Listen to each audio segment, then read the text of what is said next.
একটা ব্যাগ কিনা লাগতো, এই জন্য একটা ব্যাগের দোকানে আগে আসলাম। থ্রি পিসটা আর কিনলাম না, পরেই কিনি। আগে একটা ব্যাগ দরকার, তো মনে করলাম আগে একটা ব্যাগে কিনে যাই। তো একটা ব্যাগের দোকানে চলে আসলাম। এটি হলো নন্দনগুলির ভিতরে। এই জায়গাটা ব্যাগের দামটা আমি একটু মনে করেন কম টম আছে, বুঝছেন। আমার বড় সড়ো একটা ব্যাগ লাগবে, রাফসানের মনে করেন নানি বাড়ি যাওয়ার সময় পুরো তামান জিনিসপত্র, প্যাম্পাস ট্যাম্পাস, জামা কাপড় লেওয়া লাগে, একটা বড় ব্যাগ লাগবে। তো এই ব্যাগটা মনে করেন দেখতেছি। তারপর মামাকে আরো একটা ব্যাগ নামাবি পেলেন। এই দিক মনে করেন আরো অনেক সুন্দর সুন্দর কালেকশনের ব্যাগ আছে, বুঝছেন। যার যার লাগে হেনে চলে আসেন, কিন্তু দাম টাম একটু কমই পাওয়া যায়, বুঝছেন।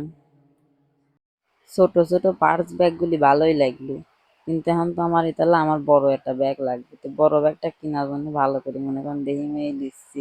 মানে আরো অনেক ধরনের মনে করেন বড় বড় ব্যাগ আছে, ঠিক আছে, চলে আসেন। এই ছোট ব্যাগগুলি সেই ধরনের মনে করেন কিউট, কলেজ মলেজে মনে করেন যাওয়াটা সেই সুবিধা হয়, বুঝছেন, পার্স ব্যাগগুলি। তো আমি ফাইনাল এই ব্যাগটাই মনে করেন ফাইনাল করতেছি যে এই দিয়ে আমি নেবো। তো মামার সাথে দাম দর করতেছি।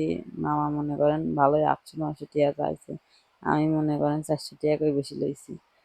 তে মামা শেষ মাস তো দিলি না, মনে করেন 450 টাকা কইলাম, তো 450 টাকা ব্যাগটা দিয়ে দিলে 450 টাকা দিই মনে করেন এই ব্যাগটা নিয়ে চলে আসলাম।